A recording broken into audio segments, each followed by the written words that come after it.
Selamat sore siswa-siswi sekalian. Hari ini adalah pertemuan kita yang ke-8 dan pada pertemuan hari ini kita akan membahas tentang konsensus perkawinan. Ini diatur dalam hukum gereja kanon nomor 1057.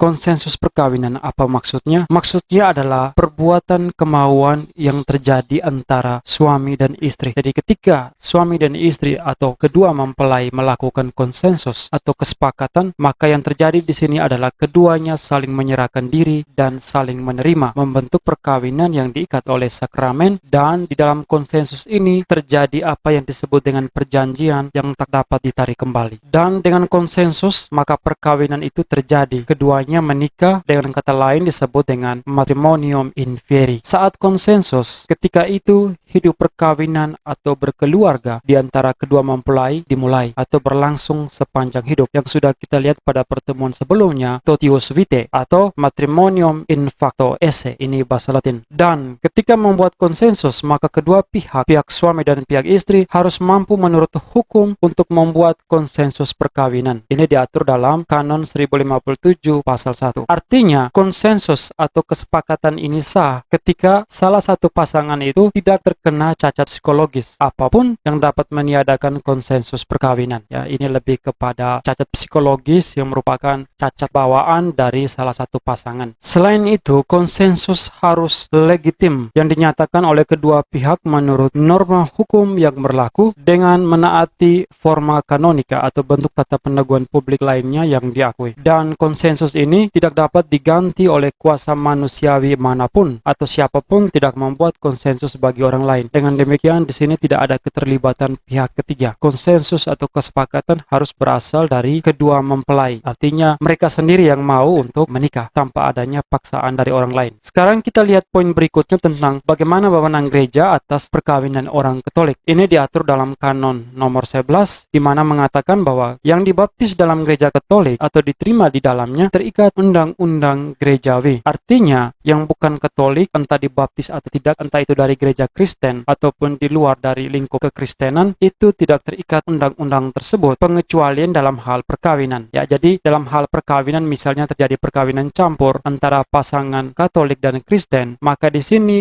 yang mempelai Kristen terikat secara tidak langsung kepada pasangan yang Katolik, karena pasangan yang Katolik terikat secara langsung dalam hukum gereja. Oke, kemudian hal yang penting yang berkaitan dengan konsensus perkawinan ini diatur dalam kanon 1059 yang mengatakan bahwa perkawinan orang-orang Katolik meski hanya satu pihak Katolik itu tetap diatur hukum ilahi dan hukum kanonik. Tetapi juga di sini dalam hal perkawinan campur tetap berlaku kuasa sipil mengenai akibat-akibat yang sifatnya semata sipil dari perkawinan itu. Oke, artinya dalam hal perkawinan campur pihak non-Katolik terikat undang-undang gerejawi secara tak langsung. Saya sudah katakan tadi. Sekarang kita lihat apa saja akibat-akibat perkawinan yang bersifat sipil atau di luar kewenangan gereja. Misalnya harta warisan, harta bawaan, harta bersama, kemudian dalam hal kewarganegaraan dan juga perubahan nama istri mengikuti nama suami. Ini di luar kewenangan gereja. Oke, sebagai akhir dari pertemuan kita hari ini ada penugasan. Saya meminta pendapat pribadi kalian, yakni yang pertama untuk memberikan pendapat tentang perkawinan campur. Menurut kalian perkawinan campur itu seperti apa atau bagaimana kesan kalian? Yang kedua, dengan melakukan perkawinan campur apa saja keunggulan atau kelebihan? Dan yang ketiga, selain keunggulan atau nilai-nilai positif, apa saja kekurangan dari sebuah perkawinan campur? Tugas ini dikerjakan dalam buku tugas,